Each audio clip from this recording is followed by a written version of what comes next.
So what we're having is a one-on-one game. We're actually going to show you some of the new presentation as well as our new skating engine in action. Right now, what you're seeing is some new parts of our intro as well as new lighting. We have new shadowing on the players. You'll see a very different look, not so much on art, but on how it looks in terms of shadowing, lighting, the players, how they actually are moving properly, and your deformation of the jerseys will look way better. We spent a lot of time on this to make the level of the stadium as well as the players increase.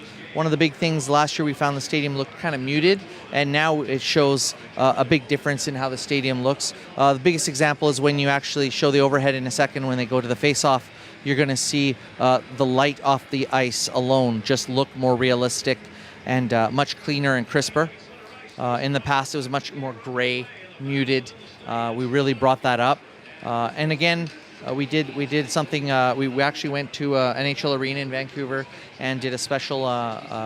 We used a special camera to make this map that they call it. It's called a cube map, and it basically allows light to bounce off properly. Thus, you see a much more realistic example on the ice here. So the guys are playing right now. You're going to start seeing some of the new true performance skating. From there, what we've done is a much different style of presentation. When you're going into face-offs, you're going to see a much more natural TV broadcast. And now that the guys are playing, basically they're playing on all-star mode. It's one-on-one, so the AI is not playing the whole game. It's two guys playing. You'll notice that the players are moving with a much more conviction. They actually are more aware of each other on the ice. One of the big things we wanted to do this year, we have two big innovations in gameplay, which is true performance skating, and we have the EA Sports Hockey IQ. So the skating is actually how the players move using real physics in skating, as well as 1,000 new animations.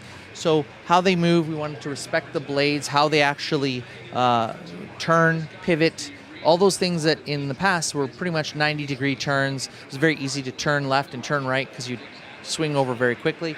Now it's actually dependent on how your player is skating, how fast he's going, his momentum. So if a player's going too fast into a corner, he's actually not going to be able to turn and get to the front of the net. So you actually have to pick your spots of when you need to go fast and when you don't.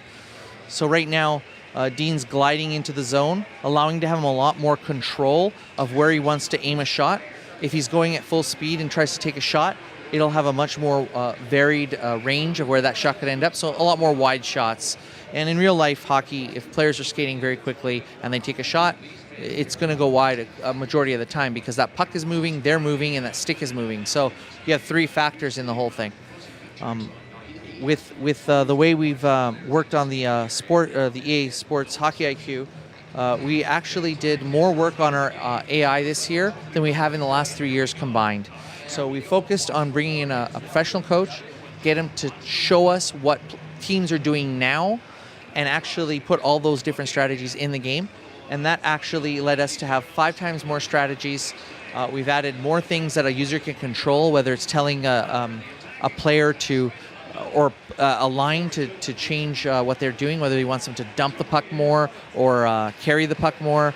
You have actual control of what each line does, as well as what the team overall structure is, and what forecheck strategy, neutral zone strategy. So for puck heads, guys that are really into hockey, they'll know all of this. They'll see all of that and say, okay, that's authentic. It's in the game, and it brings out a better playing hockey game as all the players are doing something that a real NHLer would do. What you'll see is also the way the puck is moving with the players. Their skating is very.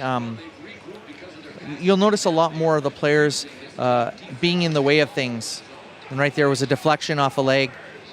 They're actually aware of each player on the ice. In the past, they were aware of only where the puck location was and how they interacted with that one guy controlling the puck.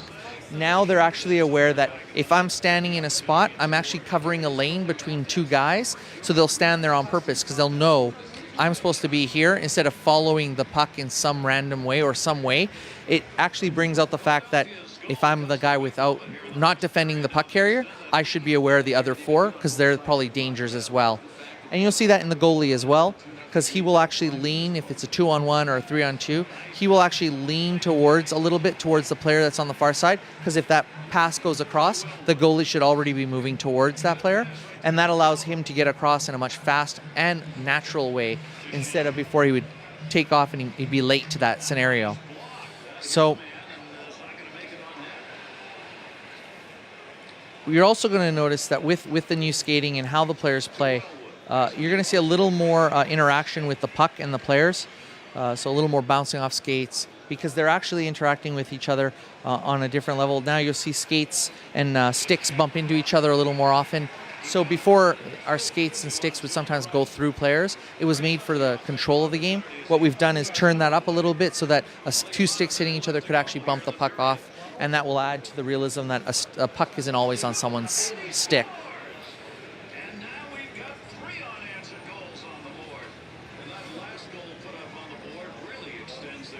Another thing that our goalies do, which we worked on goalies, so the two big innovations, but this year I think another big thing you're going to see with the goalies is that their limbs are separate from their animations, their bodies. In the past, an animation was played when a save had to happen, and now they can actually use their arms and legs to react to a puck properly. So each arm and leg has a range that they can make a save in, and if the puck is close to their shoulder, you'll see them actually scrunch up their shoulder and try to get to it. So if they can't reach it, they can't stop it. In our game, they can probably stop almost anything. Of course, they can miss and all that, but the idea is that their range of motion is actually going to lend them to be good enough to stop most pucks.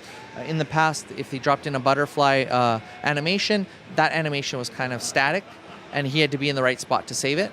Now, even if he drops in the butterfly animation and it gets deflected, he might notice it from a distance and go, hey, I can still reach it, and he'll try and stop it with his hand. That actually makes him much more aware and reactive, so the goalies feel much more alive. They are actually part of the action, as in they're always following the action, and they react to it all naturally. So I've seen pucks get deflected twice, and the goalie's going one way, and he'll still reach out with his paddle of his stick and knock it away. So you actually get that interaction that the goalie is alive. He's fully aware of everything that's going on, and he's just not a zombie that's just going up and down to make the save from where he's seeing the puck. He's making the save based on where it's going to be at the time that he's judging. Oh, it's changed direction. I've got to try and stop it. So, yeah. Sure. So, this year we think it's the biggest leap in gameplay, as well with our two new game modes, GM Connected and NHL Moments Live. We think we've added a major jump in the game itself. There's a lot more to see and do, as well as a lot more to play with. So you're going to see all these new gameplay features coming on September 11th in North America, September 14th in Europe. So yeah, have a good one.